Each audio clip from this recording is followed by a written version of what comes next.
know how much your spouse makes? Many Americans don't. I'm Jill Horner. This is Comcast Newsmakers. With me is Joan Reading. She is president of Credit Counseling Center. Thanks so much for being with us. Thank you for having me. 43% of Americans don't know how much money their spouse makes. Absolutely. The topic of money and having a conversation about where do we spend our money and getting a spending plan on paper for many, many spouses, couples, partners, whatever, it's a very difficult conversation and escalates often into a fight. So I'm suggesting they come into the credit counseling, use our financial coaching opportunity to have a dialogue to say, you know what, we really need to have a savings account.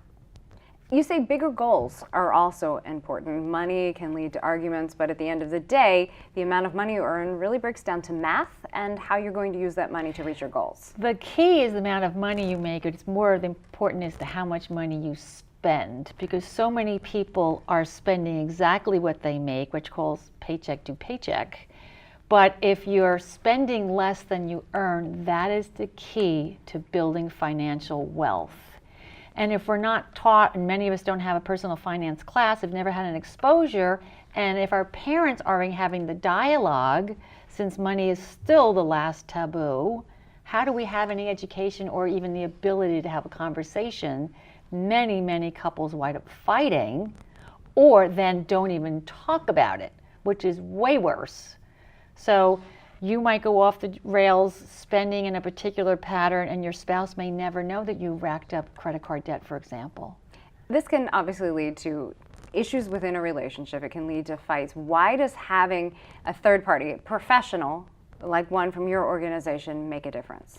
Because I'm a neutral party and I'm objective. At the end of the day, I want to make sure that your mortgage is paid, you've got money for car repair, you've got a savings built for any other hiccups that come down the pike, and then to address some bigger goals you might have, whether it's high school tuition, whether it's college tuition, taking a vacation.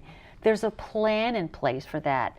And it's, again, a way to dialogue when they try to figure out what value systems come into play. And with that, people can make an appointment with your organization. Right. The counseling is free, so they need to come in, make an appointment so we can have a conversation, we can keep the money in your pocket. Thanks so much for being with us, Joan. Thank you. We've been talking with Joan Reading, president of Credit Counseling Center. I'm Jill Horner.